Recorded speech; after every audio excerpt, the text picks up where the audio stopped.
Hi guys, this is Coach Keisha speaking, giving you love, hugs, and realness. And today's topic is about crying. A lot of us come from this mindset, especially when we were children. If something happened, don't cry, I'll give you something to cry about. Or, you're not supposed to cry, or only weak people cry. And I just wanted to have a conversation about what that means. There's nothing wrong with crying. Crying to manipulate, that's a separate issue. But crying to release emotions because you've held them in for a long time, crying because you've been strong for too long, crying because you're overwhelmed. There's nothing wrong with that. You don't have to cry in front of people. You don't have to cry in front of an audience. We don't need to do anything attention seeking, but having your moments where you cry to get everything out is human. Crying because you're hurting is human. It's an indication that you've been strong for too long and you need that release in order to keep going. When I talk to men, especially, a lot of them grew up where they weren't allowed to show their emotions or they weren't allowed to acknowledge they had emotions and cried. So they held a lot of in and it turned into anger problems. It turned into abuse. It turned into just stuffing your feelings and never really being able to get anything out. As women, we were taught when we were younger, don't cry, don't cry. It shows that you don't have everything together. It shows that you're not holding things down the way that you need to, or that, you're loosening your grip, or, the ties that are tied are coming loose. And that's far from the truth. Sometimes the strength is in crying to make room to keep moving forward. You can't be so turned off from the experience that you believe that you're unable to cry. There's people who haven't cried in months and years, and that's not good for your mental health. That's not good for your overall well being.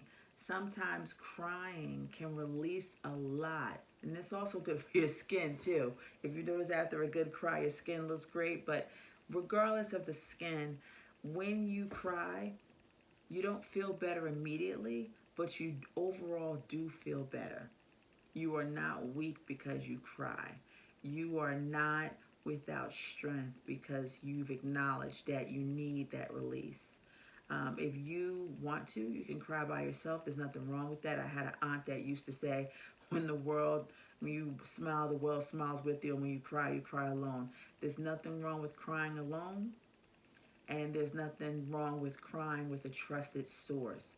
Someone who can be present with you, someone who can let you make it about yourself and get through a process. But certainly don't think that crying is something that makes you weak, or crying is something that you're above. No one's above crying, because we all have points in our lives where we're under stress and we need to release ourselves. And crying is healthy. So if you ever feel that you need someone to cry with, cry to, find a trusted source. Or go cry by yourself wherever you feel that you have privacy and that you can just get it out, and then you wipe your tears and wash your face and keep moving. Then do that as well. But certainly don't hold it in. We bring sickness to our bodies when we don't acknowledge what's going on inside of us.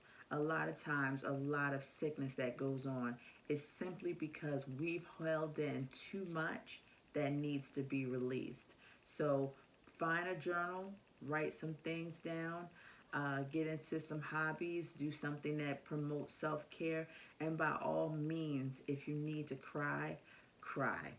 Okay? If you want any other additional help or assistance with that, feel free to visit my page, www.coachkeishaspeaks.com, or you can visit my Instagram or Facebook to reach me, and I can help you through that process. But don't be ashamed to cry. Crying is good for your soul. Okay? Have a good one.